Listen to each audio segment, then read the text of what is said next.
Miguel Oliveira. Quem conhece sabe a personalidade forte diante de mim. Muito obrigado por vir aqui com a gente. Muito prazer é meu, viu, Tony? Mas olha, deixa eu te falar, como tu tá lá em Santarém, naquele paraíso, que chamam de paraíso degradado, mas um paraíso absoluto, tu tem vindo cada vez menos a Belém, né? É verdade. Então eu não tive a honra de trazer outro grande jornalista com você, não foi por falta de convite, mas é porque fica aquela coisa, eu vou lá amanhã e tal, e a gente vai não, essa aqui é uma atmosfera de bar, mas Tony, pra mim é uma grande honra, hein? Mas, Tony, a minha vida profissional foi feita em Belém. Todo mundo sabe, mas a gente é dinossauro, Aí eu né? mudei, né? Estou de volta há mais de 25 anos. Eu voltei a Santarém para continuar fazendo aquilo que eu sempre fazia, que é jornalismo.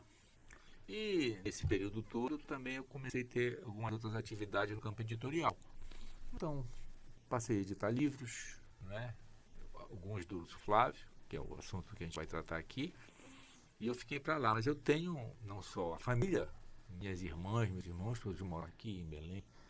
E depois da internet as coisas são conectadas. Difícil sair de Santarém, meu irmão. Agora, eu gosto de Santarém, né? Tanto que retornei para lá. Né? Sou o único da família, extensa.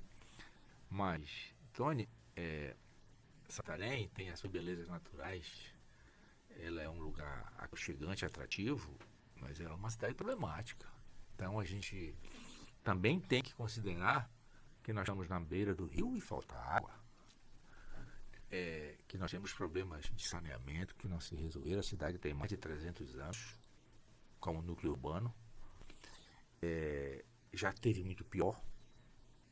Há de se ressaltar isto, né, que pelo menos o último governo, né, estadual olhou para Santarém o que já deveriam ter olhado há 50 anos. Então, Santarém, ela sempre foi a segunda cidade do estado do Pará depois da capital, mas ela foi perdendo importância, ela foi perdendo na área econômica, social e política, né, por causa de uma elite que só queria saber do que era dela, deixou o povo à margem e nós passamos também muitos anos sem eleger o prefeito. Santarém é um dos municípios onde houve intervenção federal. Foi um município considerado área de segurança nacional desde 1968. Passou muito tempo para ter eleição novamente só em 1995. E 82 Santarém não foi contemplada? Porque houve vários municípios já. Não, Santarém, 82 é o seguinte, o que aconteceu foi o seguinte, quando a lei dizia que o prefeito, ele era nomeado pelo governador do estado. Mas houve os interiores que já tinham... Não, mudou o governo. E o prefeito nomeado até então, ele, que depois veio a ser prefeito eleito, na Liberal, o governador Helder Jader, no primeiro governo, ele substituiu, então colocou um interino dentro da Câmara, ficou como interino. Quando chegou em 1985, o Sarney, presidente, ele revogou, lembra, né? Teve aquele mandato tampão que foi do Coutinho Jorge. Exatamente, é neste aí Santarém. Mas eu tinha um vizinho recupera. Incenso, que foi prefeito de Paragominas eleito, o outro amigo do Não, papai Eduardo Dourado os outros municípios, alguns saíram antes. Os outros municípios tinham eleição normais. Não certo. Tinha em Belém, a lei dizia, capital e área de segurança nacional e instância hidromineral, que era Salinas. Então, o que aconteceu? Quando veio em 85, caiu a lei e para todo mundo. Aí foram marcadas 85 e 88. foram marcadas as eleições. Então, os prefeitos assumiram em 86, 87, 88. Então, o que é que as pessoas às vezes muito na moda? Nós temos orgulho de ser santareno. Santarém talvez seja a área mais paraense do Pará, onde teve uma cultura muito rica, onde teve uma formação do povo de várias origens, né?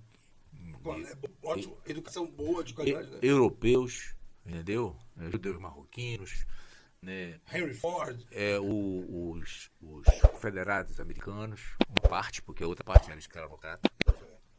Então, Santarém não era um acampamento montado na beira da estrada, sem desmerecer, por exemplo, os que surgiram à margem da PA 150, que foram criados. Não, Que foram criados Transamazônica. à margem das estradas, que é o caso de Redenção, Xinguara, Rio Maria, Tailândia, E para a Transamazônica também, né? Jacundá, já quando foi transferido de Tucuruí. Então, o processo de formação de Santarém foi um processo diferente. Então, você tinha uma cidade bonita, próspera, com uma economia, na época, forte, com indústrias, né? O que você não tem hoje. Então, nós regredimos. Não havia infraestrutura, porque o porto só chegou na década de 70, no governo militares, no Polo Amazônia. A Santarém-Cuiabá, essa ligação, que é uma estrada de 50 anos e até hoje tem trechos que não estão asfaltados, só para você ver, né? O aeroporto agora, que está sendo ampliado. Então, a infraestrutura, hotéis,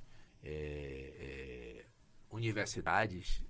Eu vim para Belém, Antônio, e meus irmãos todos, minha família todas. Nós somos 7 que nos formamos na UFPA. Talvez seja um recorde.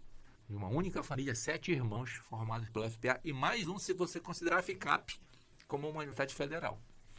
Né? Nós viemos porque não tinha faculdade. Isso era o ano de 1978. Então, o grande avanço de Santarém é ter se transformado num polo universitário e de certa forma, num polo de saúde regional. Santarém hoje tem mais de 10 mil universitários. Tem a UFOPA, tem a UEPA, tem a UNAMA, tem os cursos das universidades, das faculdades de fora, tem a UBRA, a Luterana, né? Então, disso, de certa forma, tem curso na maioria das áreas. Ninguém sai mais para estudar. Inclusive medicina. Só se for para um grande centro, aqueles alunos CDF, ITA, Você acredita exterior. que temos 3 cursos de medicina agora em Santarém? Graças a Deus, né? Temos falta de médicos. Né? Aí lá vem os paradoxos. Não é? Aí vem os paradoxos. Né? Você tem hospital de alta complexidade, como o hospital regional, que capta órgãos, né? Transplante só de ter vivos, né? Tem tudo um tratamento do câncer, né? É da rede SUS, bancado pelo governo do estado. Então, essas coisas, os exemplos que eu estou dando com relação a Santarém, eles são recentes. Coincide com a minha volta. Então, quando eu voltei há 25 anos, a cidade tinha blackout, não tinha luz. Era uma usina de... Só uma pausa aí rápida. Onde entra o estado do teu jornal? Esse nome é teu, tu comprou? Porque o nome parece o estado de São Paulo, parece que tem 100 anos. Na verdade. Então, o que aconteceu? Quando Santarém tinha todos esses problemas, você não tinha luz, você não tinha água. Né? Então, você não podia atrair uma indústria. Né? Então, em 94, que é um marco, você tem o Linhão Tramoeste. Então, essa energia de Tucuruí, que traz energia para o Brás, o segundo Linhão Gerson Pérez foi inaugurado. Muito foi inaugurado. Deputado do Linhão. Ele veio para Santarém bancado pelo governo do estado. Não foi pela Eletronorte. Então já melhorou um pouco. A partir daí, você começa a perceber, os políticos começaram a se movimentar, que o que tinha para lá era migalha. Eu não quero ofender aqui ninguém, mas eu acho que se você comparar os investimentos feitos no Estado, tanto pelo governo estadual como o governo federal, independente de partidos e de governo, se você comparar o percentual que é reinvestido na infraestrutura, é muito pouco. E isso explica o sentimento separatista. Ele diminuiu um pouco, é verdade, porque o governador Helder, principalmente, ele é um governador presente. Então, teve um ano que o governador Helder estava todos os dias em Santarém, passou uma semana lá. E teve governo que passava anos sem ir lá. O governador tomou posse lá, no primeiro mandato, tomou no segundo. O governador é presente lá. Todos os problemas que aconteceram lá em Santarém, ele amanhecia lá. Não se furtou. Então as pessoas passaram a não só ver, pessoas falar com o governador. Isso com atraso de 100 anos. Então, não é de uma hora para outra que esse sentimento vai mudar. Para a gente entrar na COP, que é o momento, você vê um exemplo. O investimento que foi feito em Belém. O povo de Belém merece. Eu morei aqui 20 anos. fiz a minha vida. Tu és paraense. Mas, Tony, é desproporcional por relação ao Estado. Belém já tinha toda a infraestrutura que recebeu durante 100 anos. O Nordeste paraense, toda a infraestrutura, toda a malha rodoviária asfaltada. Aqui você tem todos os aeroportos, as universidades, o que tinha antes, só na capital. Né? Vontade política. Com o dinheiro arrecadado do globo, do geral. A volta foi muito pouco. Então, hoje, a gente tem uma mudança, há de se reconhecer. Mas, as elites, elas não dormem no ponto. Tem 3 anos que a divisão do ICMS colocava Belém com a quinta cota. Cota parte, né? Cota parte do ICMS. Certo. Começou a aparecer Parauapebas, mais que Canaã. Belém, Canaã do Carajá. Marabá, é relevante. Isso. Paragominas. Aí o que aconteceu? Diminuiu de Belém. Sim. Sabe o que eles fizeram? Rapidamente eles deram um jeito. Mudaram a lei do ICMS. Então agora, apesar de... Eu lembro desse movimento na Lepa, tu tá variando aí.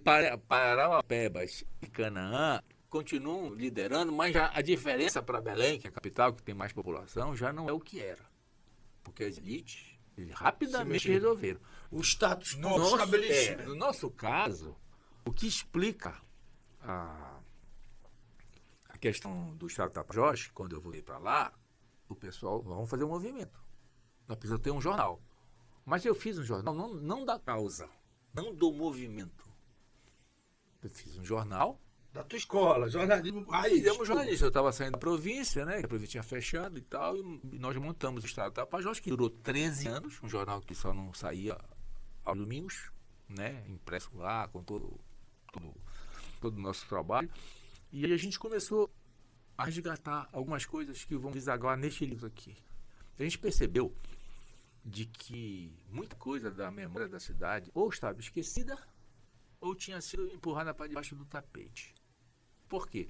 Porque eu aprendi, Tony, de que quem conta a história conta a partir da sua visão. Então, os seus interesses, as suas ideologias, as suas preferências, elas são colocadas em primeiro plano.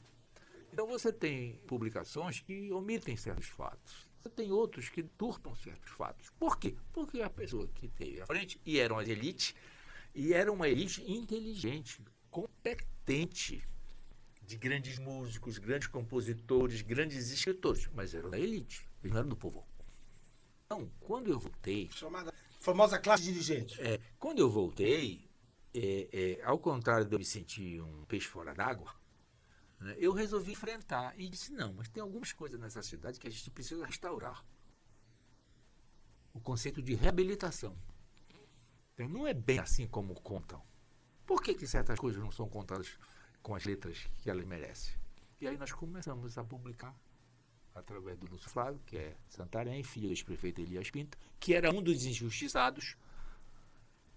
Hoje a gente fala como é na internet, quando quer eliminar. Cancelado. Ele foi cancelado pelas publicações anteriores. Nós vamos reabilitá-lo. E o prestígio do jornal permitiu que a gente colocasse pela primeira vez o nome dele no bem público, que era uma praça, e para mostrar realmente que era um divisor, a praça que deu o nome a Elias Pinto era chamada de Praça 31 de Março. E todo mundo sabe que 31 de março é a data do golpe, né? De 64.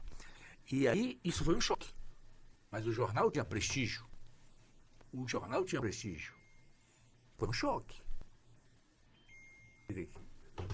Apagaram o Elias Pinto da memória. E agora já começa um movimento e disse, não tinha um bem público, nada que lembrasse ele. Aí que um processo de reabilitação. Reabilitação, que terminou agora, no último ano passado, com a nomeação da nova avenida, porque uma coisa é você já ter uma estrada aberta, você já ter uma picada, você ter uma rua de barro, um simples prolongamento, e quando me perguntaram o que eu achava para homenagear Elias Pinto, eu disse, desde que seja uma obra nova. Nós não vamos mudar nome do que já existe e nem vamos dar nome a ele, a escola, essas coisas. Aí nós demos o nome da Avenida Elias Pinto, que a cidade ganhou uma nova avenida que liga a BR-163 à Estrada de Alter do Chão. que é uma paralela a Fernando Guion, que é o único acesso que vai para o aeroporto. Hoje você tem um acesso acima. Você não precisa vir no viaduto, descongestionou tanto e ganhou o nome de rodovia Elias. Quantos quilômetros? 7 quilômetros. Então, porque é uma obra à altura do que foi a memória do Elias. Então, esse trabalho lá tenta buscar. O Lúcio fez um trabalho importante. Nós fizemos a primeira edição do livro Memória de Santarém em 2010.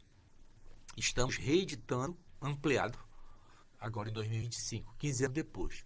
Por que uma reedição ampliada? Porque nós incorporamos toda a primeira edição, mais o material que passou a ser publicado no portal Estado.net, que sucedeu o jornal impresso. Então, todo esse material... Aí pega o plebiscito de 2011. Não, né? nós estamos com alguns assuntos... nós trabalhamos mais do século XIX e XX. Certo. Esse é um marco. Por quê? Porque essa história do plebiscito já passou a ser contada direito. E pronto. Então, este livro aqui, ele mira mais ou menos 2 séculos. Não, século XIX e século XX, que é a gênese de Santarém. Então, vem desde as histórias dos pesquisadores, vem toda a questão econômica do Império, toda a questão política, o comércio, a navegação a vapor, né, do Rio Amazonas. E o próprio encantamento que gerava o Tapajós, todos mar Mediterrâneo. Os depoimentos dos grandes navegadores e pesquisadores que vieram da Alemanha, dos Estados Unidos, são descrições idílicas. Olha só aqui. Essa encantada cidade, com suas fileiras de casas razoavelmente uniformes, de paredes caiadas de branco e telhados vermelhos, rodeados por verdejantes jardins e pomares, ergue-se numa suave colina na margem oriental do Tapajós, nas proximidades de sua confluência com o Amazonas. Depois de uma viagem de várias semanas pelo rio principal, a visão de Santarém, com suas largas praias de areia branca, suas límpidas águas verde escuro e a silhueta de pitorescos morros elevando-se por trás da linha verdejante da floresta, oferece uma agradável surpresa ao viajante. Relato de Henri Beach, em 1851, no livro O Naturalista no Rio Amazonas. Estou lhe dando o exemplo aqui de 2 séculos atrás. Como Santarém era descrita pela sua beleza. Santarém tem os problemas, tem a sua beleza. Chamei de paraíso degradado lá no início. Agora, eu digo que a gente precisa olhar Santarém sob a ótica do desenvolvimento sustentável, a necessidade da economia. Não há de se negar que aquele é um posto estratégico de portos, que precisa, há uma questão ambiental misturada, a questão da beleza, mas a questão das pessoas. Então, Santarém tem 350 mil habitantes. Só para você ter uma ideia. Você imagina uma cidade que hoje já tem engarrafamento.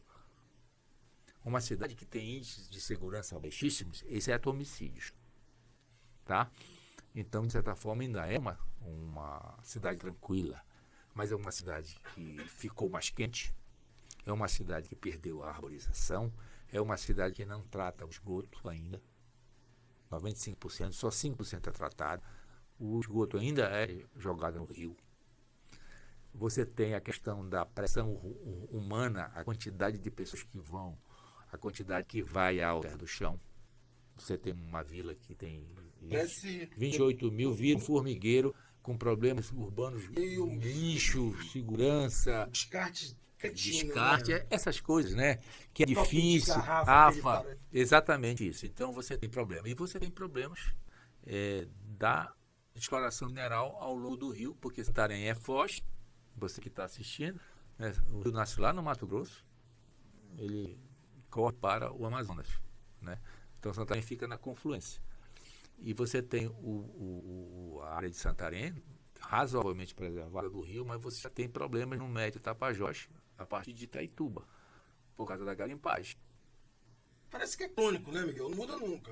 Então, tanto é que a qualidade da água ela é medida em vários trechos. Você, não é, a água do Tapajós, de Santarém, não é a mesma água de Itaituba, não é a água acima das corredeiras, em São Luís do Tapajós, não é água onde o pessoal está pensando em construir pequenas hidrelétricas, mas onde tem o garimpo, onde a água é usada na exploração das dragas, né, e dos motores vem para o Tapajós.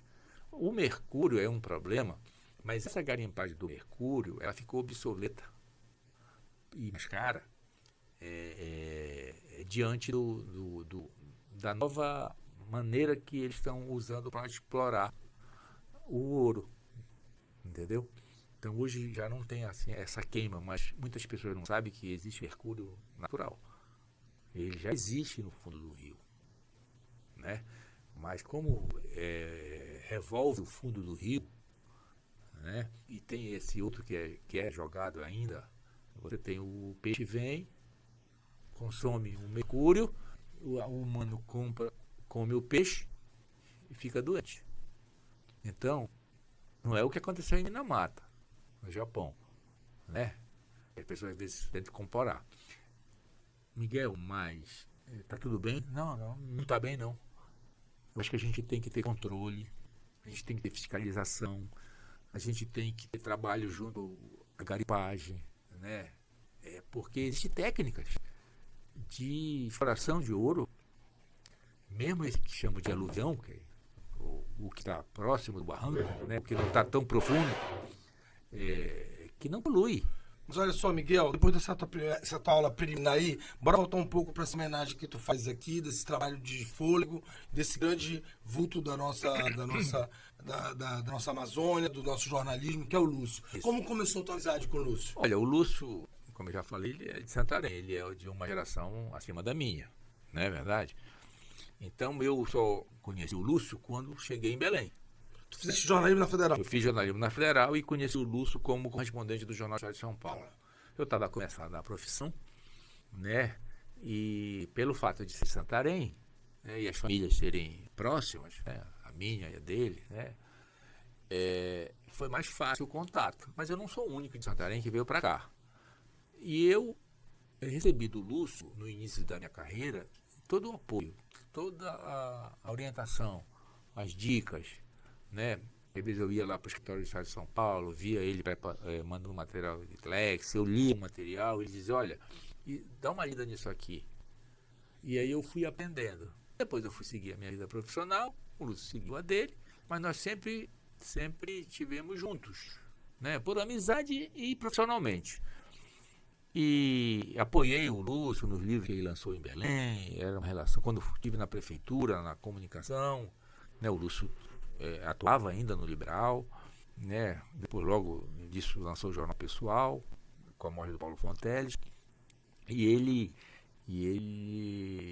sempre me dizia que a história de Santarém não era bem contada.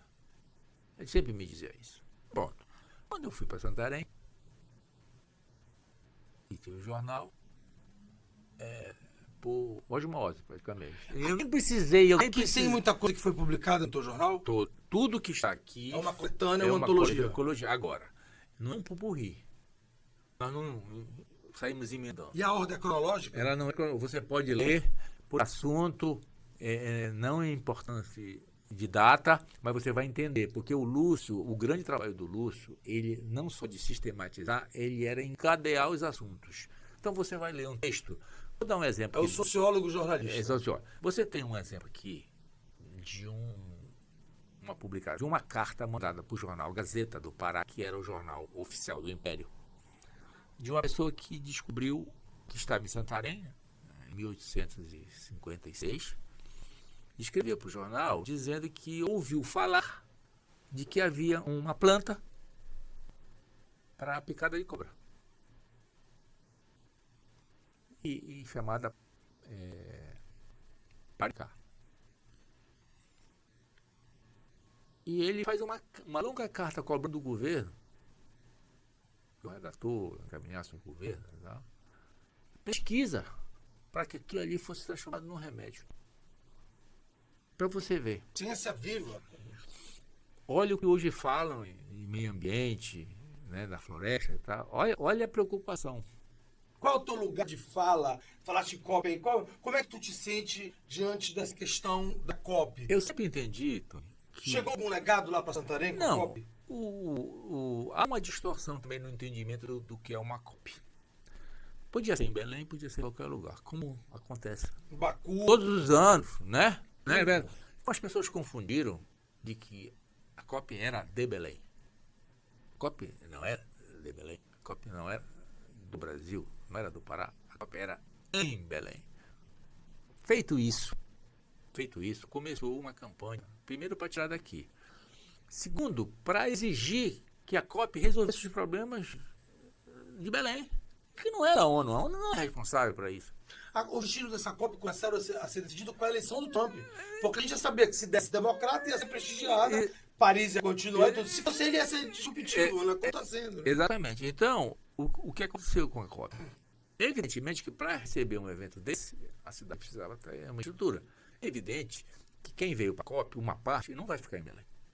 Ou foi antes para Santarém, para Marajó, para Salinas, né? Ou vai depois.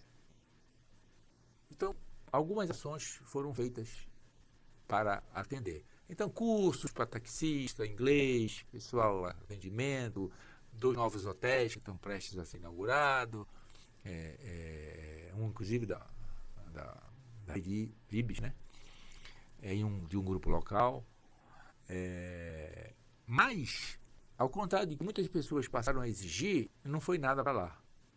Mas eu sou da opinião de que a COP não é para isso. Né? Agora, os problemas que são discutidos na COP, esses sim, interessam para todos. Para Belém, para Santarém, para Marabá, porque nós temos problemas de aquecimento, aumento de temperatura, né? A pressão sobre a floresta.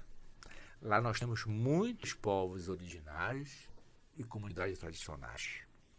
Lá nós temos reservas extrativistas, florestas nacionais.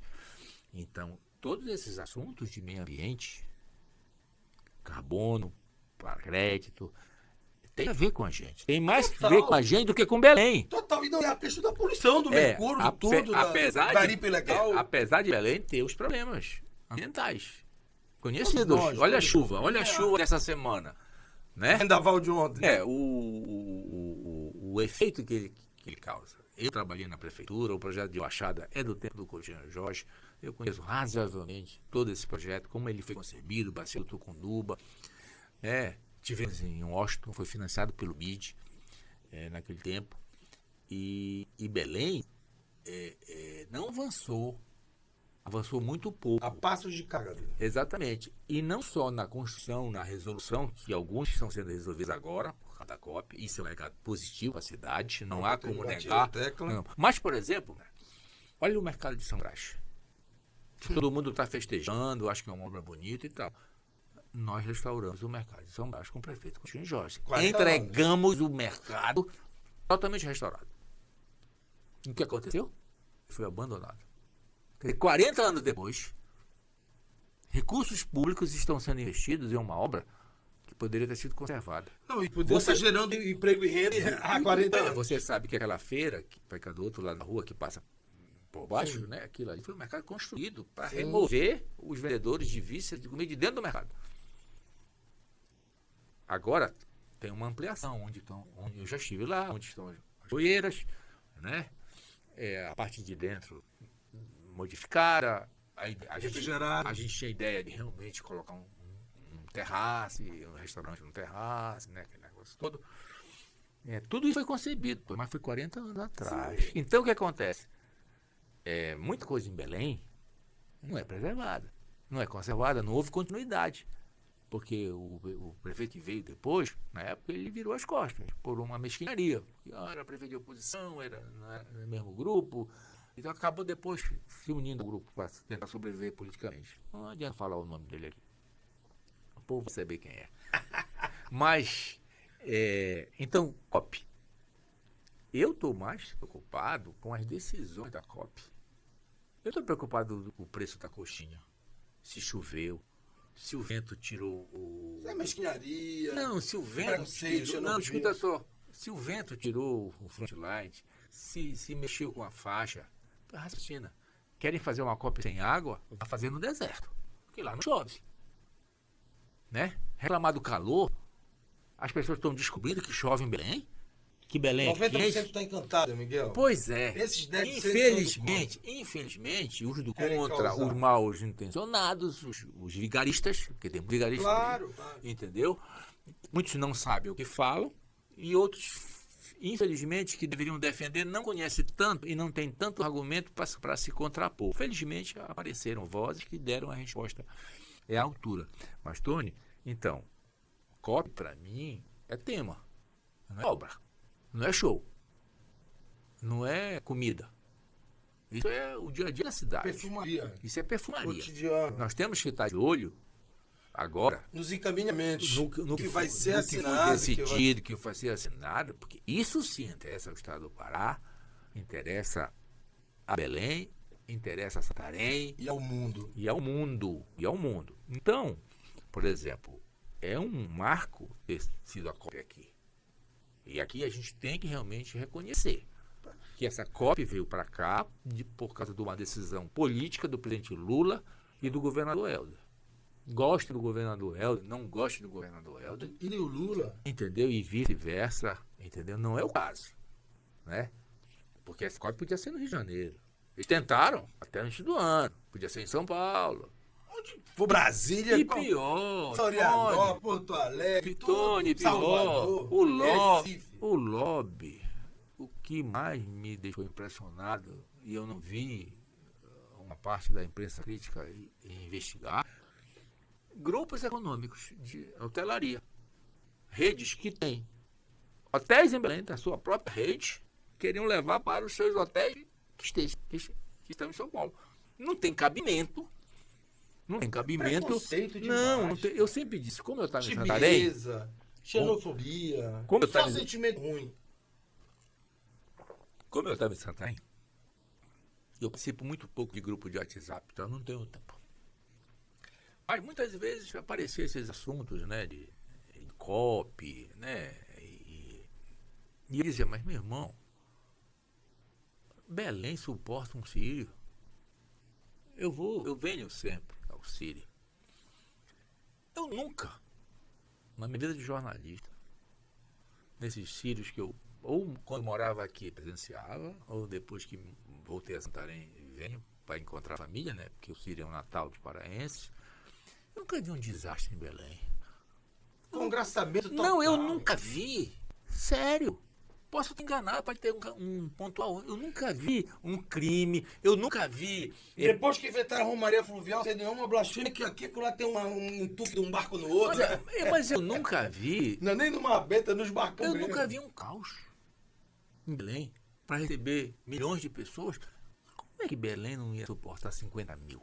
O estado de alívio dos caras, os neófitos aqui no Cio, o embaixador, o zoeiro da.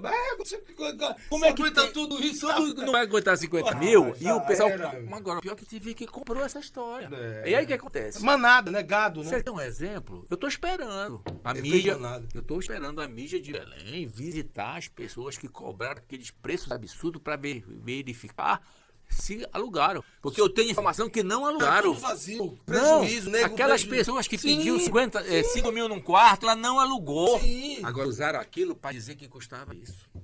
Quem não alugou bem no primeiro semestre não alugou mais. Ou foi preço de mercado, esquece. Eu recebi no meu celular as ofertas de desconto dos hotéis. Porque eu tinha feito uma consulta para hotel, para vir esse período do lançamento. Eu tinha feito e o algoritmo ele marca, né? Eu Sim. comecei a receber até dos cruzeiros ofertas de 90% de desconto. Por quê? Porque sobrou hospedagem. Sobrou. E outra coisa, e que as pessoas não aceitam. Tu sabes quem foi beneficiado com a hotelaria? Benevite, Sim. Marituba. Sim. Muitas pessoas se hospedaram lá. Sim. Chácara, 100 reais, sítio. 100 reais a diária, e aqui no centro de Nazaré 500.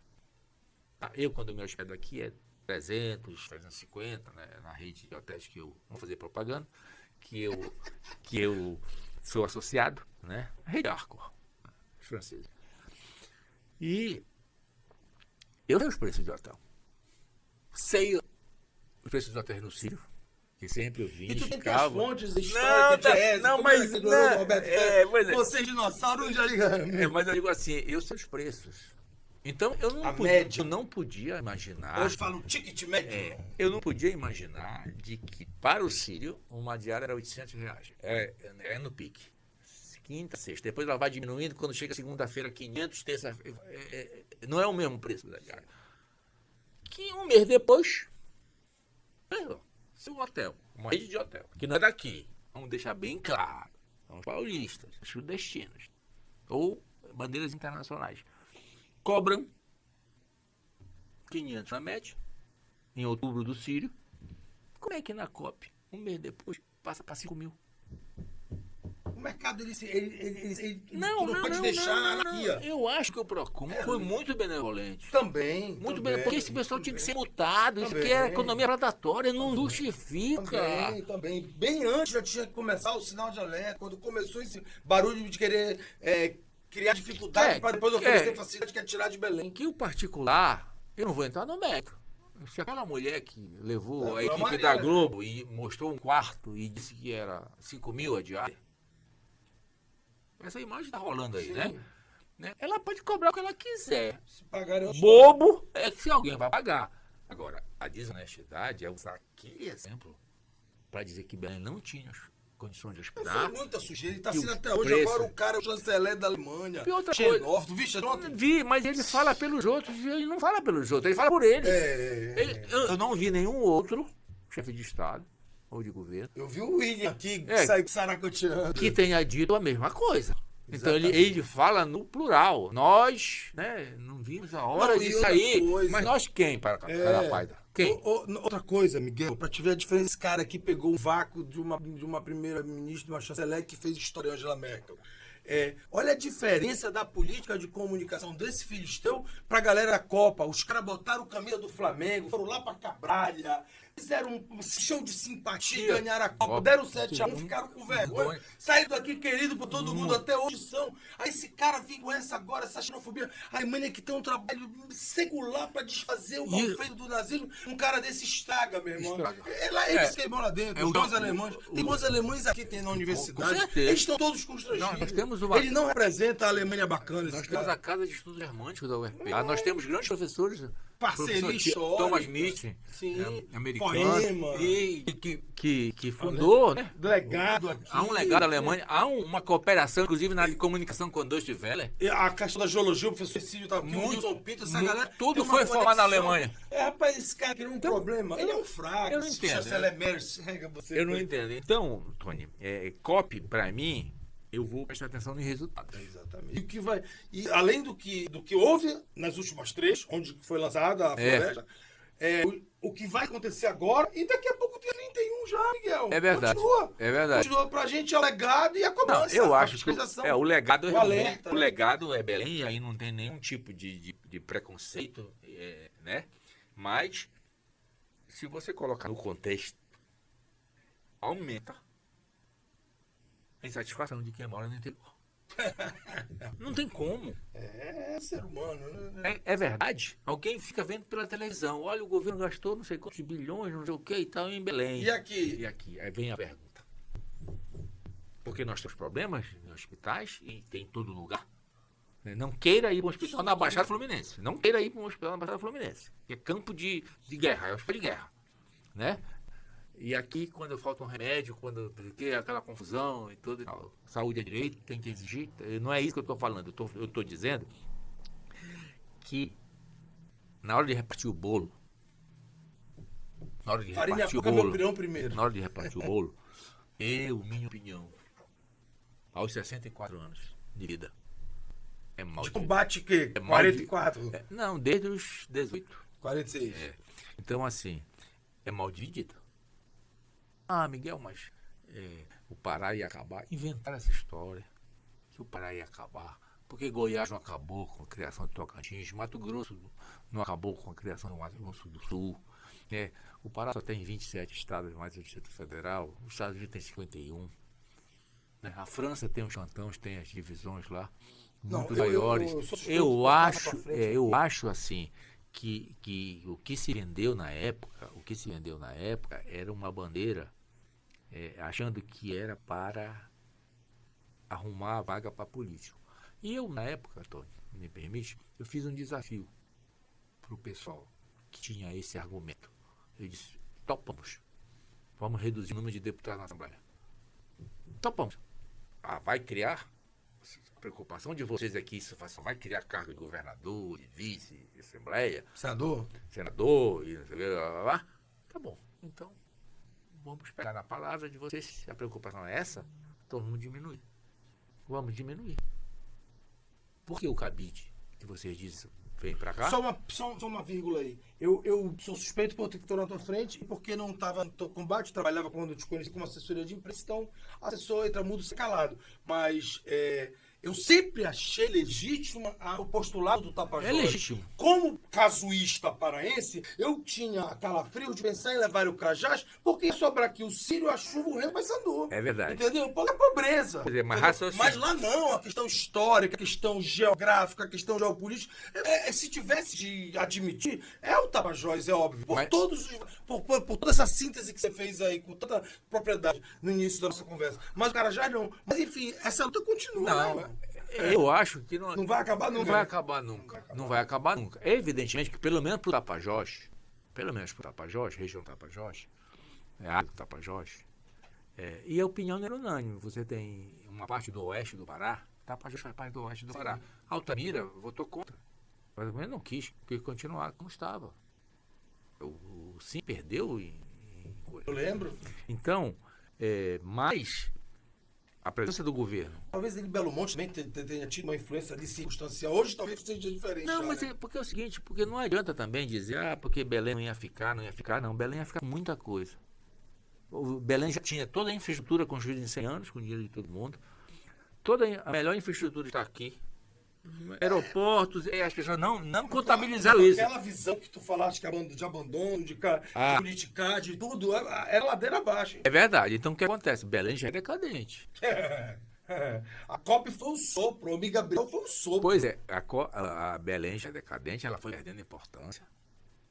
Pará talvez seja um dos estados onde a população é do interior, a exceção de Santa Catarina, salvo engano. É muito maior do que a da capital. Não é o caso do Amazonas. Você sabe, Tony? 50% da população do Amazonas está em Manaus. Paraense agora de novo. Pois é. Não, ele foi até um radialista lá. Depois ele se mudou para depois foi para Itaituba. E de Itaituba que ele foi para Manaus. Ele apresentava um programa policial. Então, havia toda uma decadência também. Tem um bairrismo. Por que a gente tem tanta raiva da gente, esse Manaus? Eu não sei. Eu acho também assim que muita gente foi para lá porque não tinha muita oportunidade, né? Então muita gente foi trabalhar, muita gente foi estudar, né? Em Manaus, porque Manaus é mais perto do que Belém. Tá. E Miguel, me diz uma coisa, tu outro dia falaste pra mim que tu não ia no município lá história porque era muito longe, eu achei uma graça do caramba. Tu gosta do boi? Tu vai em Parintins? Não. Também não. Então tu tá sitiado, tua cidade está nessa. Não, eu tenho uma concepção. Eu tenho lá, nós temos lá o Sairé, que é um teatro ao ar livre, da recontagem, da remontagem da lenda do Boto, né? Onde tem a presença humana, né? Então não me atrai uma representação não me animal. Não me atrai, com todo o respeito, não me atrai. Eu acho que não tem enredo. É gosto. Não tem enredo, quer dizer, você vai construir, então. Agora, eles são muito mais profissionais. Olha, esse cara chegou aqui... Mas eles saem muito profissionais, eles são profissionais. Então, o Festival de Parintins é mundial. Tá. Porque teve os grandes patrocínios, da Rede Globo, da Coca-Cola, etc e tal. Colou, né? Colou. Não. E o governo, na época, sim, induziu. O governo do estado do Amazonas investiu lá. O que não aconteceu. Também no Sairé, que só agora... Mais uma nódoa. Mais uma agora. O Helder. Tá fazendo o que? Tá fazendo, o financiamento, todos os patrocínios. O Helder escreveu o nome dele nos grandes gestores que o Pará teve, né? Olha, eu acho assim, que sempre é arriscado falar sobre o governante. Sim. Quem está assistindo vai estar a favor porque é isso. Está contra porque é isso. Né? É difícil ter uma opinião isenta. Então eu gosto sempre da média. Certo. Eu falei média, sim. Na média. dos governadores que nós tivemos, da média, né? O Helder é o que mais se sobressai. Alguém pode dizer, mas Miguel, o homem Gabriel, ele entrou num novo ciclo de governo, houve uma alternância e tal. Eu acho que o homem Gabriel, ele fez também alguns investimentos em infraestrutura, correto. Mas eu acho que, para mim, tem uma nódoa no governo do homem que passa despercebida. A questão da saúde e ensino médico? Não, a questão da Lei Candir. A Lei Candir entrou em vigor no governo do PSDB, do presidente ligado ao governador, do partido ligado ao governador, da bancada do governador. E aquele voto do colorido lá do Antônio Candis que votou errado. Escuta, tu tá compreendendo? Então, a Lei Candir, que tantos prejuízos causa ao Pará, tanto prejuízo causa ao Pará, a Lei Candir, até hoje, tu sabe disso? Sim, é uma nódoa. Sim, tem muito do governador Gabriel. Tá bom, vamos lá. Eu sou eu o Gabriel. Eu nunca vi o governador Gabriel criticar a Lei Candir na época. Eu nunca vi o governador fazer nenhum movimento contra a lei. Ele não tá aqui para se defender. Bora mudar o rumo dessa prova. Não, mas eu digo. Tudo bem, no sentido, respeito. eu digo no sentido de que Histórico. ele foi governador. Histórico. 8 anos, né? Se reelegeu. Fez o sucessor. Ele tinha todas as condições políticas de pelo menos se contrapor. E isso ele não se contrapôs. Tá tudo bem. Vamos, é um capítulo que merece uma decisão, uma discussão mais, um debate mais. Mas eu não esqueço. Respeito a sua. Porque prejudicou o Pará todo. Tudo bem, mas não. Há um resgate. Enfim, agora já deu uma melhorada. Compensações, etc. Mas esmola. A macroeconomia na época era outra, a questão da exportação e tudo. Mas é um debate que tu tá com ele na ponta da língua e merece todo o meu respeito. Mas eu quero dizer o seguinte: o Miguel, para quem conhece, ele é jornalista na acepção da palavra, e ele chegou aqui dizendo: olha, é o seguinte, é meia hora, é papo, e ele contrariou todo o manual do que ele fez para minha sorte, porque a gente está aprendendo e está desfrutando um pouco dessa figura especial da nossa profissão aqui. Mas estamos caminhando no final. Tá faltando tudo, mas vamos lá. Então eu vou fazer um bate-bola aqui com ele, porque senão eu vou ficar pouco comigo de não ter feito. Olha o bicho. Miguel, já que tu deste algumas aulas aí, botaste pra fora, se Miguel é o texto que a gente conhece vibra, essa pessoa vibrante que tu é diferente, ó, pra melhor, eu vou fazer um bate-bola aqui pra não perder alguns, senão eu vou me cobrar muito depois. Dessa coisa, desse passado nobre no sentido da riqueza cultural e estratégica e das belezas desse paraíso todo, Santarém tem vultos, tem personagens magníficos. Eu vou esquecer alguém, mas eu não posso deixar de lembrar de um que eu quero ouvir tu falares dele, porque eu sou os terceiros. Cléo Bernardo de Macambira Braga. Cléo Bernardo foi deputado estadual, foi um deputado atuante, né? Ele era do Partido Socialista. Sim, democrático, né? Sim, exatamente, né? E ele enfrentou governos. Ele foi um atuante, né? Junto com o Rio Barata, né? Jornalista, né? Escrevia na Folha do Norte, né? E depois foi pro Mas uma figura marcada pelo carisma, pela bonomia, pela ética, e por ser um socialista que era contra os regimes totalitários. Exatamente. Né? Então, nós tivemos, né? O Cléo Bernardo realmente como sendo um grande vulto.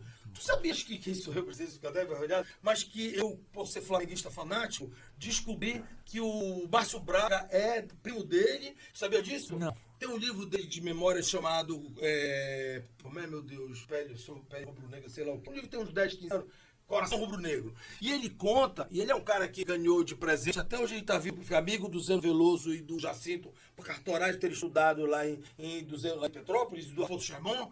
Ele conta, ele casou com uma locomotiva que era afilhada a primeira mulher dele, Elza Guimarães, era afilhada do Juscelino. Ele ganhou um cartório de casamento do Juscelino. Ele tem esse cartório até hoje. Ele é amigo do Zé por causa de cartório, por causa de Petrópolis e do Jacinto Castro por causa de cartório.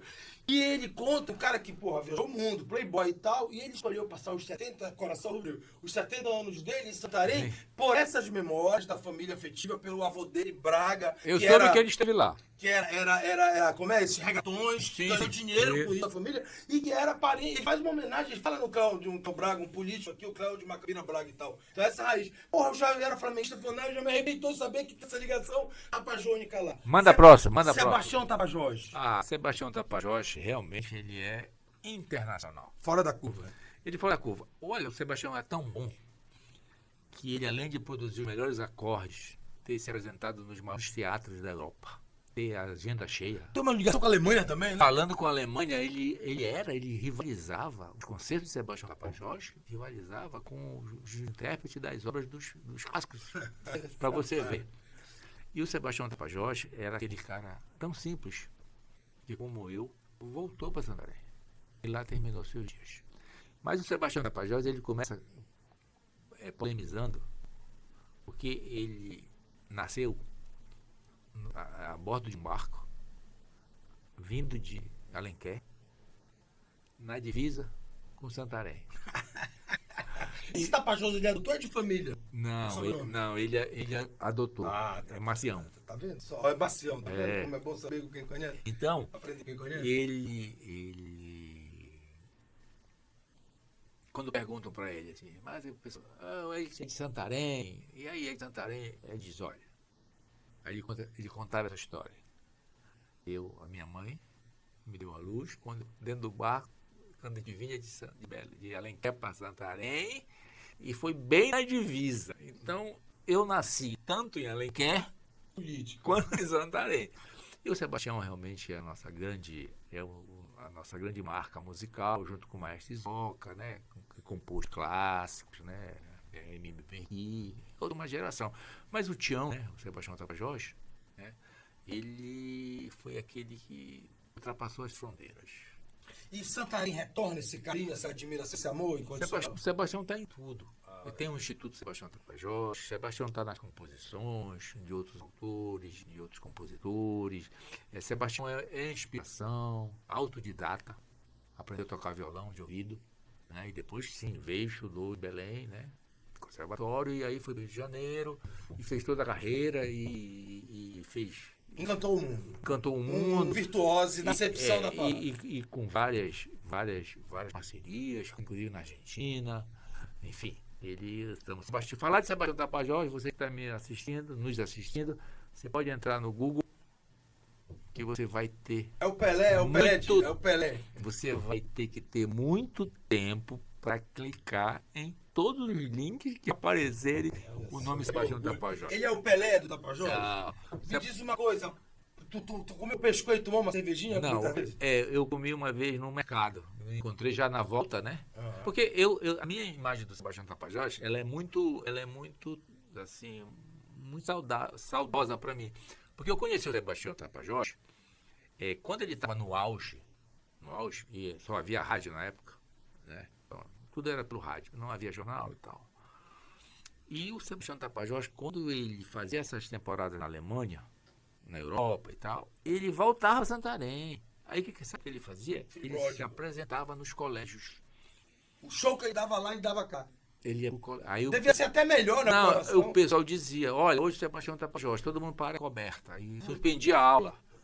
Entendeu? Então eu ouvi o Sebastião Tapajós pela primeira vez, ao vivo, no meu colégio, quando eu estudava no curso ginasial. Sensacional. Depois eu fui, né, tendo uma audição, né, pelos discos, né, em vinil. Depois veio o CD. DVD. Né? Não, isso aí, né? E hoje você tem MP3. Palmério Dória. Palmeirinho. Palmério, o pai dele foi goleiro do Paysandu, né? Desculpa. Seu Palmério foi goleiro do Paysandu. Certo. O pai do Palmério. Já tinha ouvido falar. Foi goleiro do Paysandu, Palmério. Tu é Paysandu também? Sou Paysandu, olha. Sofrido, então sou sofrido. Não, eu sou, na verdade, muito criticado. Porque moro em Santarém. E não é e São as Francisco, pessoas acham que teria que torcer por um time local. Mas pode descontrair, eu vou te contar uma piada aqui, que é curtinha. Alenquer, a nossa cidade que fica de frente, do outro lado da margem. Tem um outro rio que você pega, Rio Subiú, mas você... Tu sempre estiveste no barco também, né? Não, Tu é pescador, pô. Mas eu pesco no barco dos outros, é mais barato. E lá em Alenquer há uma brincadeira, os alenquerenses que me perdoem, os chimangos e tal, pessoas importantes. Benedito Monteiro, pode crer, nome da literatura pode crer, é de Alenquer. Verde Vagabundo. Eu li Verde Vagabundo, dado por ele, eu tô falando por ele. Miguel, não, o nome do Miguel é o herói. É o herói dele. Aí o que acontece? Lá o pessoal brinca que tudo é trocado, né? Então, O seu Leite era um preto. A dona Pequenina era uma mulher de 1,90 m. O Boto morreu afogado. Era um porre que caiu na água e morreu afogado. Certo. Que a apelidada era de Boto. Isso E o mesmo. time local chama-se Internacional. O time local Internacional. Não, então Tem grandeza, né? a brincadeira lá é essa. Ah, ela quer? Então a farmácia vende carne e o açougue vende O remédio. César Maia devia ter entrado lá no açougue e botar picolé, né? Entendeu? E tal. Porque é uma cidade muito agradável, um pouco muito hospitaleira e tal, mas é uma cidade de muita ebulição política lá. Né? Lá a prefeita não para muito no cargo, não. É sempre afastada. Poucos os que concluíram. Como é que tu... Então, voltando ao Palmério. ao Palmério. Então, o Palmério, jornalista, né? Ele saiu muito novo também de Santarém, assim como o Lúcio, assim como o Sebastião Tapajós, e fez carreira no jornalismo. Né? Indo para São Paulo, trabalhando nos grandes veículos, depois editor de revistas, etc. E tal. Eu estive com o Palmério, bem antes do falecimento dele. Ele morava num prédio lá na Baixa da Augusta, de São Paulo, ao lado do Paulo César Pereira. Eu tenho uma foto. Mas eles dividiam um apartamento ou não? não? Um apartamento ao lado. Eita, e quando eu estava lá, o Pereira foi lá. Aí fizemos uma foto. Então eu reputo o Palmério como sendo um grande jornalista, né? Deu a sua contribuição, é da geração do Lúcio, muito amigos, Palmério e Lúcio, né? Então você tem personalidades. Brigaram, fizeram as pazes, né? Brigaram, fizeram as pazes, né? Enfim, eu acho que Santarém, como toda a cidade, né? No jornalismo principalmente, nós tivemos aqui o Neo Dutra, trabalhou em Belém muitos anos, Liberal. Pô, foi uma comoção quando ele morreu. Você tem também o Paulo Bemergui, foi editor do Liberal, hoje está aposentado, não está mais, trabalha só na Justiça Federal. E tem o blog do Espaço Aberto, o blog do Espaço Aberto lá, consulte lá, blog do Espaço Aberto, né? Não tem esse dia, não tem nada. Você tem Olavo Dutra, que tem um site.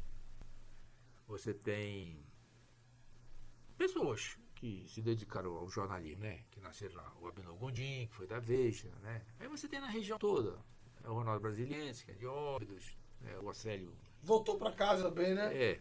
Pelo menos tá passando uma temporada boa lá. É verdade. Então, tu sabes que os nossos dois únicos, falaste do BR que tentou ir para a Academia Brasileira, os nossos dois únicos imortais da BR são os fundadores, o Inglês de Souza e o Zé Veríssimo, ambos de Óbidos, né? Ambos de Óbidos. E o Zé Veríssimo, especialista em nome do Machado, grande amigo e secretário do Machado. Exatamente.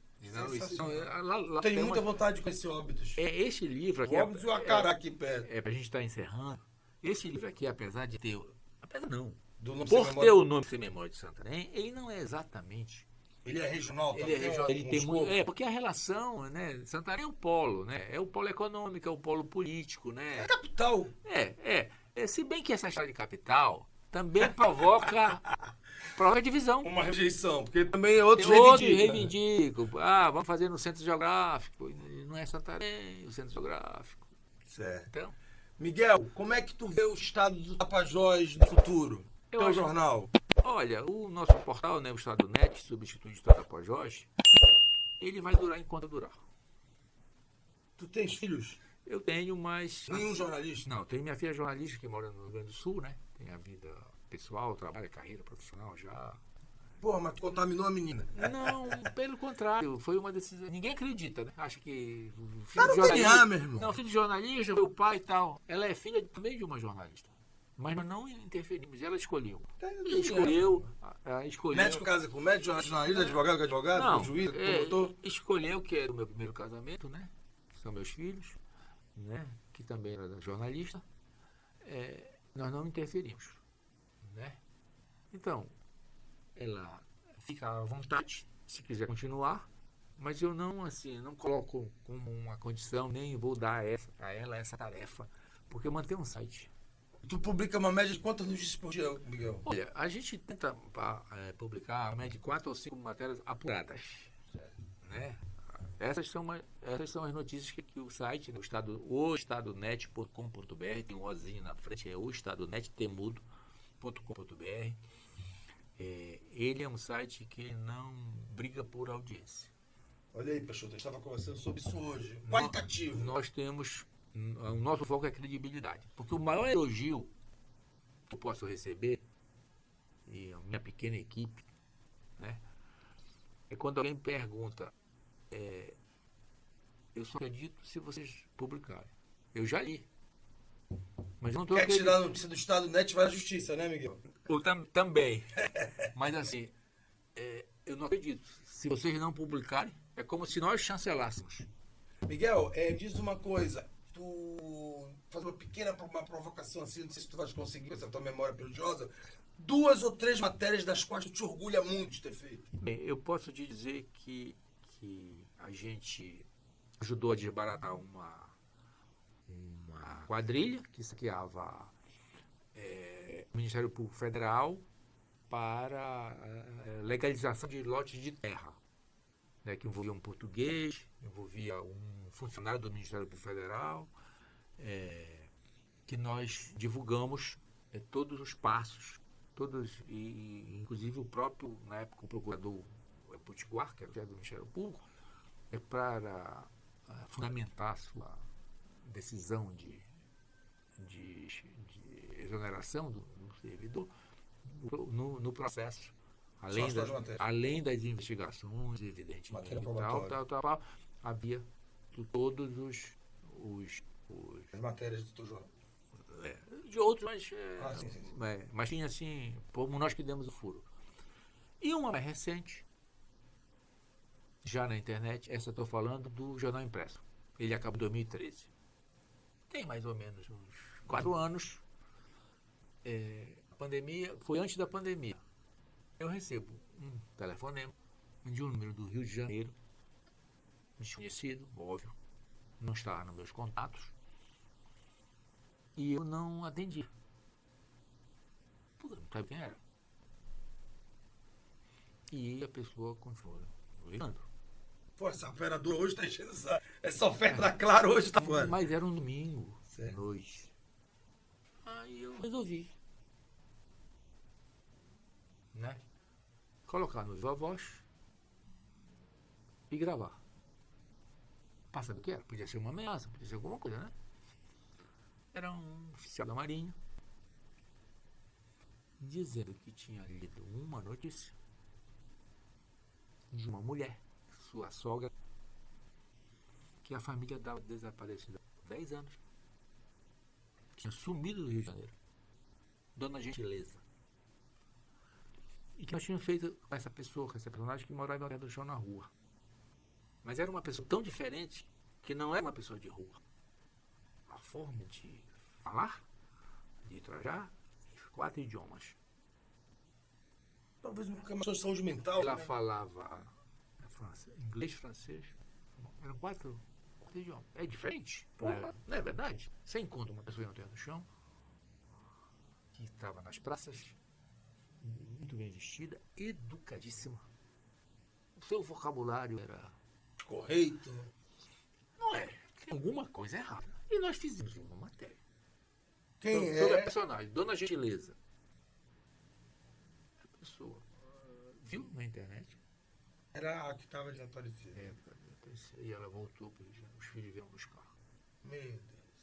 Outro também, junto, é um senhor que estava desaparecido há 45 anos, morava numa fazenda, seu Chico, que estava no abrigo municipal e que tinha fugido, tinha desaparecido por uma desilusão amorosa, foi ser vaqueiro em Rurópolis, antes da Transamazônica, em Santarém, Cuiabá. E também foi encontrado pela família. Quer dizer... Mas faz isso, lava a alma, não lava? Quer dizer... A função social. A função social. Miguel, apesar de tu nunca ter feito política, tu és muito identificado por causa da tua combatividade como um jornalista político, comentarista de política, analista político, e para alguns, ao invés de ser um partido de direita, ou de esquerda, ou de extremo, ou de centro, não sei o quê, diz que tu és o grande algoz do PT, na Santarém. Diz que tu ajudaste a enterrar o PT. Como é essa história? Sem modéstia, vamos deixar a modéstia. Sem...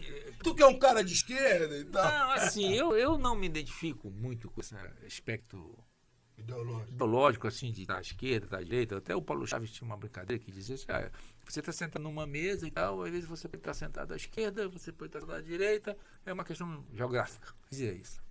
Estou falando do Paulo Chaves. Então, assim, eu acho assim, que o jornalismo, ele tem uma função.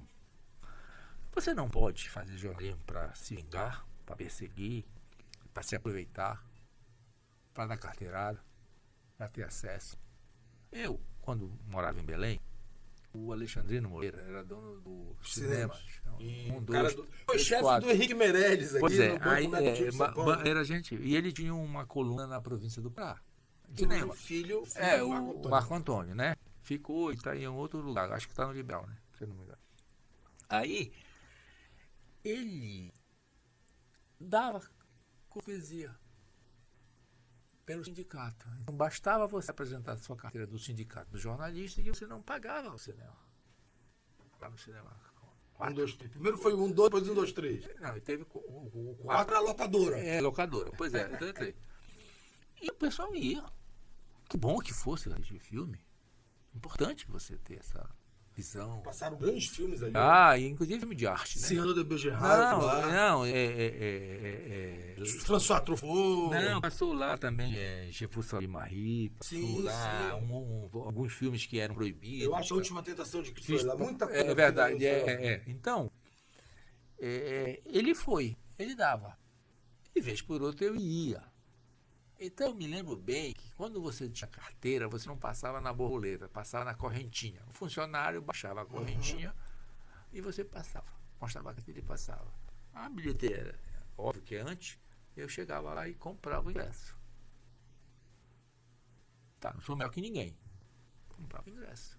Às vezes eles me conheciam, e tal, você não precisa pagar, você não é jornalista. Não, mas eu não estou aqui como jornalista, eu estou aqui como espectador. Pagava o ingresso. Um dia, houve um problema na exibição do filme. O operador da máquina inverteu os rolos. O filme começou da segunda parte. Começou do meio pro final. E tu deixa a notícia? Não, calma lá. Calma lá. Mas, nem todo mundo percebeu que o filme começou da metade. Vamos supor assim, né? Mas quando houve a troca, ficou evidente. Puta que tava até o filme, o final, e depois já entrou o filme iniciando. Aí o pessoal começou a levar, acende a luz. Aí suspende a exibição.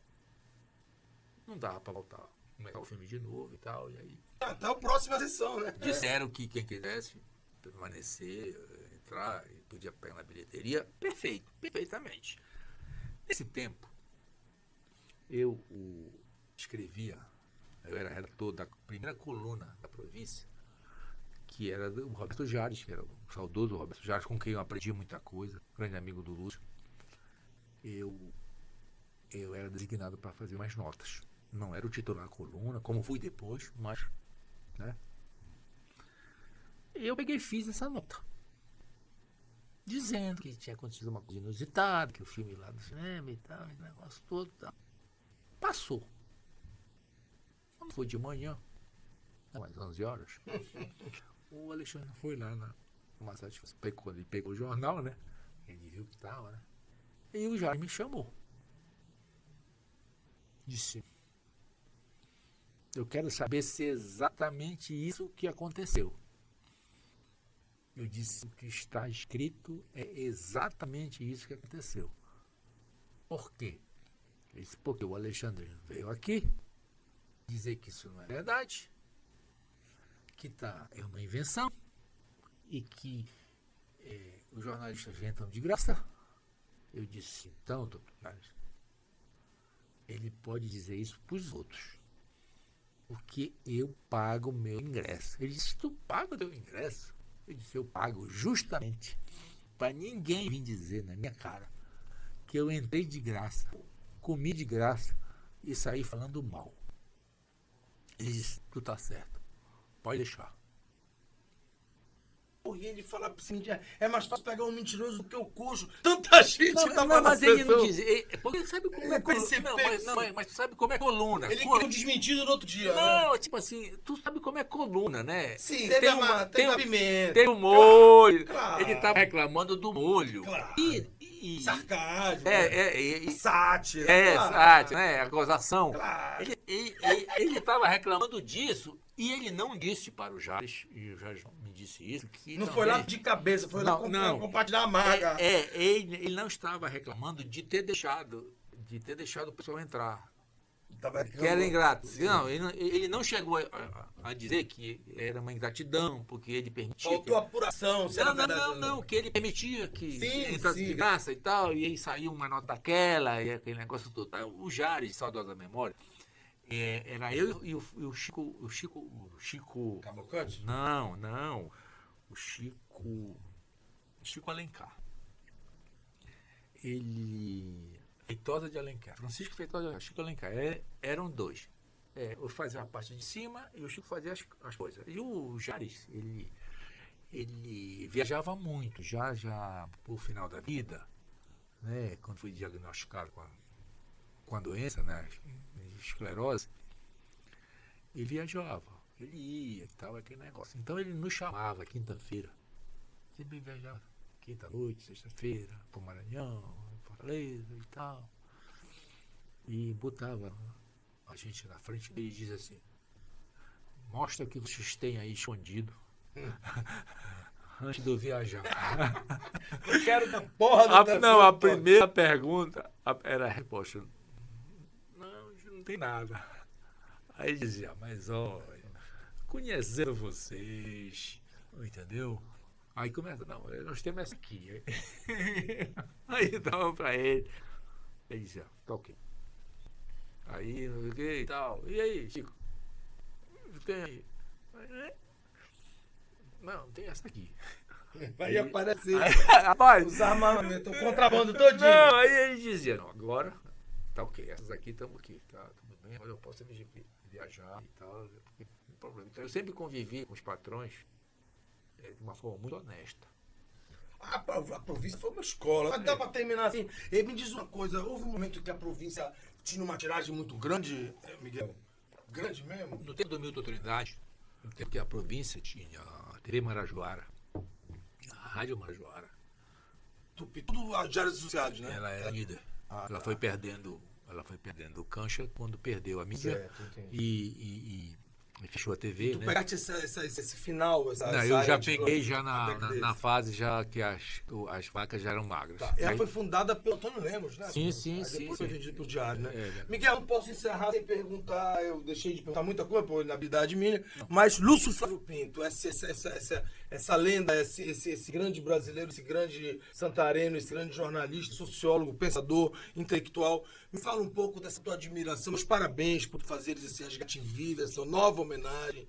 A gente sabe que a gente já não é mais um garoto. Não está mais nativa. Né? E assim, é uma admiração completamente merecida, mas também é fruto de uma história de vida que você já falou nisso aí. E eu queria que tu encerrasse fazendo mais uma homenagem, falando assim, se faltou alguma pincelada para dizer porquê desse teu carinho, dessa admiração, dessa gratidão, desse reconhecimento, dessa amizade e desse grande personagem que é o Lúcio. Não é o Sebastião Tapajós, mas é uma figura... O Lúcio está para o jornalismo, como o Sebastião está para a música. Pronto. Então, eu acho que isso é a homenagem que eu faço ao Lúcio, uma pessoa correta, injustiçada, incompreendido, mas uma pessoa digna. Lúcio nunca se vergou. Não, um intelectual brilhante também, com uma vasta obra. Né? Não, independente disso, que isso, ser humano. Isso é conhecido, né? Às vezes nem tanto. Mas assim, como o Lúcio tem muitas obras publicadas, deu centenas de palestras, né? Certo. De certa forma, né? Premiado, inclusive com prêmios na Itália, estudou na Universidade Americana, na Flórida. Ele tem uma história, mas a pessoa do Lúcio é aquela pessoa... Uma seta. Que nunca perseguiu ninguém. O Lúcio tinha um raro sentido da vida, que até quando ele recebeu aquela carta imunda do Hélio Gueiros, que você deve saber, que ofendia o Lúcio, né, porque não gostou de uma nota que o Lúcio tinha escrito lá para a província, né? Achando que ia intimidar o Lúcio. Esse é o maior ali também. Nós nos encontramos, ele me disse da carta, aí ele me falou, me deu para eu ler. Eu disse, Lúcio, rasga isso aqui. Ele disse, não, eu vou publicar. Eu disse, mas tu vai publicar essas ofensas do Hélio Gueiros? Ele disse, eu vou publicar para as pessoas saberem quem é o Hélio Gueiros. Quer dizer, mesmo, olha só, tendo que publicar ofensas a ele, o Lúcio não deixou de fazer jornalismo. Ele disse, isso aqui é uma notícia, a carta em si. E foi feita uma edição extra do jornal Bandeira 3, toda de preto, vazada em branco, sobre a carta do Hélio Gueiros. Ignomínia, né? O Lúcio, na verdade, ele tem uma vida muito pacata, né? Ele nunca foi de grandes ostentações, muito pelo contrário, frequentou os melhores ambientes e o círculo do poder, nunca se contaminou. É coisa rara. Podia ter sido diretor de redação do Estadão em São Paulo. O Lúcio foi candidato a ser candidato a governador, o Lúcio foi candidato a ser político, o Lúcio foi candidato a ser secretário, a ser presidente do ITERPA. O Lúcio conviveu com todos os governos, altos e baixos, enfrentou, foi perseguido, reagiu, reatou, né? Mas nunca vetou. Lúcio é vetado, o nome do Lúcio, no Liberal. Onde ele trabalhou. E aqui, Tony, aqui não tem censura. O livro dos 35 anos da TV Liberal foi publicado. Me corrige a data, exatamente. A história. O nome do Lúcio foi omitido. Você pode omitir o nome do Lúcio Flávio Pinto, que foi o primeiro comentarista do Bom Dia Pra. Lançado. A parte de entrevistas locais eram feitas pelo Lúcio Flávio Pinto. Pelo Lúcio Flávio Pinto. E o Nélio Palheta era diretor de jornalismo. Tu fizeste esse questionamento com o Nélio Palheta? Não, o Nélio Palheta, ele era o diretor de jornalismo. O Nélio Palheta foi diretor de jornalismo da Liberal, saiu a vida dele, está ajudando na divulgação do livro. Mas a questão não era o Nélio Palheta. Não, entendi. Anos depois, eu entendi. Quando se comemorou o aniversário da TV Liberal, o nome do Lúcio foi retirado como se não existisse. Entendeu? Sim. Vetado. Né? Então, você, leitor do Liberal, não vai encontrar a notícia desse livro, do Lúcio Flávio Pinto. Porque ele continua vetado até hoje. Já vi mais de uma vez o Ronaldo Maiorana escrevendo em rede social o arrependimento dele pelo problema que é a agressão. É outra coisa, porque essa questão contra o Lúcio é diante de um artigo que ele escreveu chamado O Rei da Quitanda. Sim. Né? Que ele fala das origens do seu Rômulo Maiorana. Né? Ele não acusa, ele não insinua, ele apenas cita um fato. Ele sempre fala com carinho do senhor Rômulo Maiorana. Isso. Ele sempre fala. A vida inteira, todas as publicações. Eu li todos os jornais, então como tantos. Mesmo nos momentos de atrito, ele respeitava o Rômulo. Mas os filhos não entenderam. Usa a ruptura. Miguel. Eu não tenho. Eu lamento de que o Grupo Liberal tenha vetado o nome dos filhos. Agora, quer que eu te diga uma coisa? José Bonifácio de Oliveira Sobrinho, Chico Anísio, agora mais recente Galvão Bueno, todo mundo saiu magoado com a Globo. O Boni não foi citado, não foi convidado para a festa dos 60 anos da Boni. E se o Lúcio tem uma importância para a TV Liberal, com todo o respeito que eu tenho, acho que aqui está o Lúcio, o Boni é a Globo. Pois é, mas... esse gesto assim, eu acho que fala mas por si. Mas o Lúcio... Outro dia estava o Galvão Bueno se lamentando, o Chico Anísio depressivo anos com a quem Globo. está dizendo, isso sou eu, o Lúcio nunca de reclamar. Tá. Eu estou dizendo... O que tinha que escrever vasta obra. Se comete uma injustiça, né, com o grupo de comunicação, né, vetar. Mas se Deus quiser, nos próximos aniversários ele vai ser lembrado. Não, todas as edições. A gente tem o direito de corrigir o rumo para melhor. Né?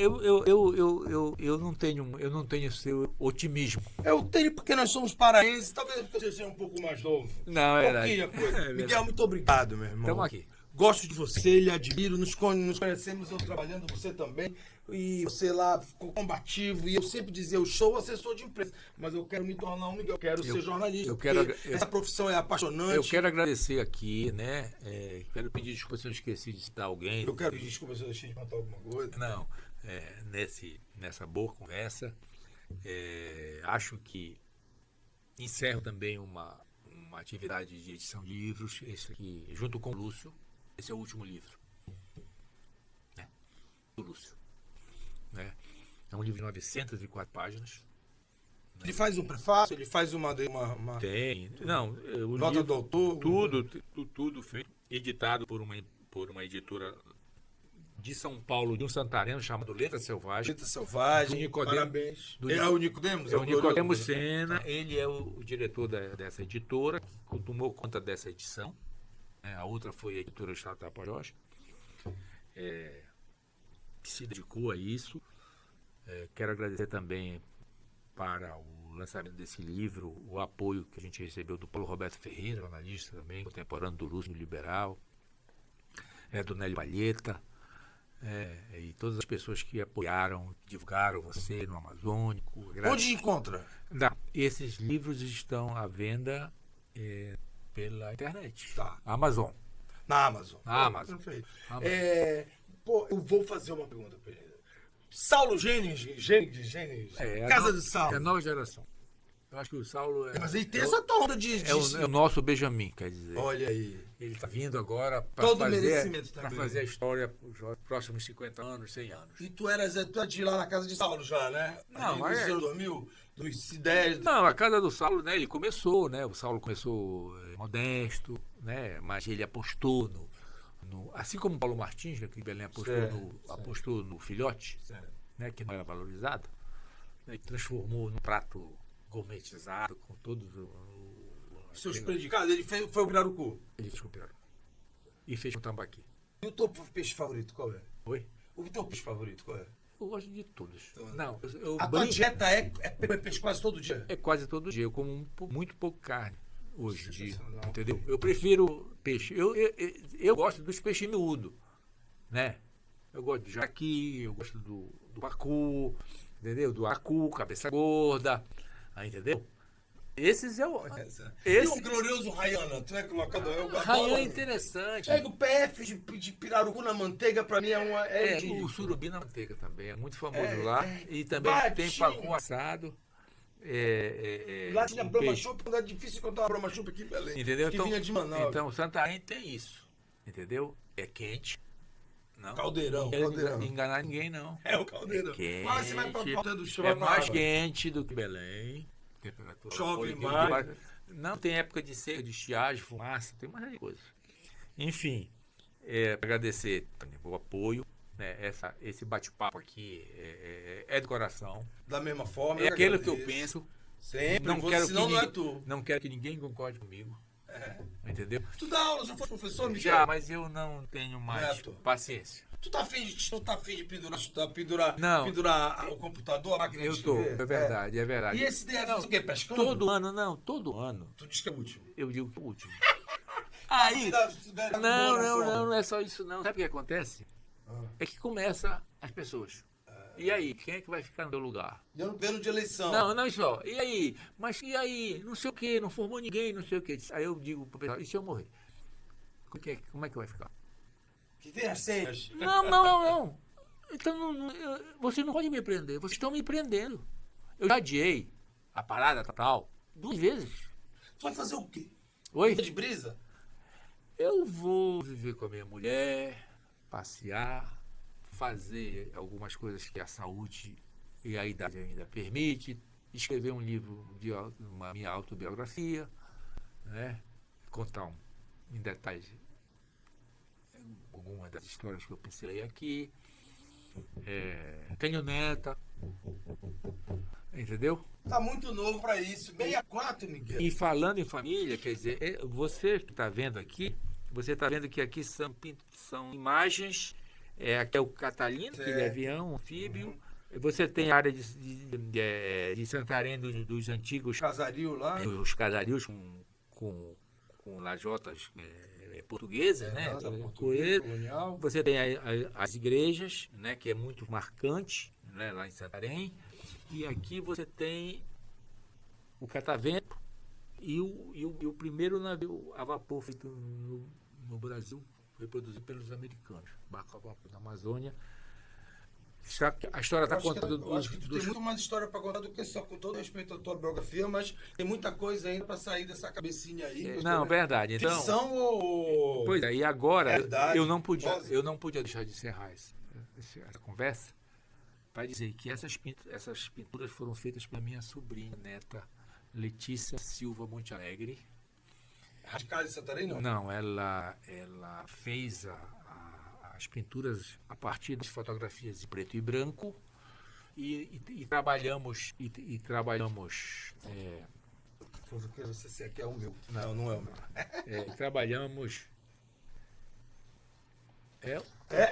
Olha aí, olha essa honra aí. viu? E ela Isso é autógrafo. nos deixou abruptamente Oh. quando estávamos com a capa aprovada. Então, essa obra é dedicada a ela. Está aqui na ficha catalográfica, que chamam, né? Imagem de capa e contracapa. Pinturas em preto e branco de Letícia Silva Monte Alegre, a quem esta obra é dedicada. Só faltou quase que tu falou em memória. Obrigado. Meu amigo, você é um craque, parabéns, você é um combativo, é um exemplo pra gente. Você, quem conhece sabe que é o Miguel, ele não tem frescura, não tem essa de fazer vaselidade. Ele é o que é e fala na cara e de autoridade, porque eu já vi. Ele é jornalista na acepção da palavra. Ele deu uma Miguel aqui, uma tergiversação, não contou porque ele se transformou no grande algoz do PT santareno, mas quem é de lá, quem conhece minimamente política para ele sabe o que esse menino fez de ferido e o que ele tem de... Porque essa biografia dele vai ser documentada, vai ter os anexos. Não. Obrigado. Parabéns, fica com Deus. E você é um homem de fé também, né, Miguel? Espírita, né? Sou espírita. Miguel, e o grande Coutinho Jorge é uma referência sempre? Sempre foi. Olha, o Coutinho Jorge, eu trabalhei com ele. Na época eu não era adepto da doutrina, mas observava os seus passos, aprendi muito, algumas lições a partir do entendimento de causas e sofrimentos humanos, né? E o que me orgulha é do Coutinho Jorge. Carreira dele ele teve, né, de secretário de planejamento secretário de planejamento do Aloysio Chaves, secretário de planejamento do Alacis, deputado federal, secretário de educação, prefeito de Belém, senador, ministro do meio ambiente, conselheiro e presidente do Tribunal de Contas do Estado. É que ele nunca respondeu o processo. E tu, como jornalista, quantos deles te orgulha? Já respondi muito. Ele ganhou todos? Ganhei todos. Pai dele. E Miguel, ele criador da área de planejamento da UFPA, né? Ele era professor do curso de economia. Criador ali, não foi? Ele tem uma contribuição de implantação? Do NAIA. Decano ali. Do NAIA. Já tem, foi aluno dele. Isso, exatamente. Gente boa, né? É verdade. Esse foi um grupo interessante que produziu, inclusive, bons frutos. Então tá aí, olha, mais um livro aí, mais uma pesquisa boa aí pro Miguel, uma luta boa aí, dessa nova fase. Eu vou aproximar o Amazônico do Tapajós, que a gente vai ali procurar beber nessa fonte para abrir uma frente lá. Daqui a 15 anos, quando ele realmente pendurou essa bandeira. Obrigado, meu irmão. Você é uma referência pra gente. Muito obrigado mesmo. Podcast do Amazônico, sempre superando. Esse vai ser o primeiro grande jornalista de vários que virão aqui, se Deus quiser, para nos ensinar e compartilhar tanto conhecimento, sabedoria e honestidade moral. Porque desonesto aqui não vem. Grande abraço.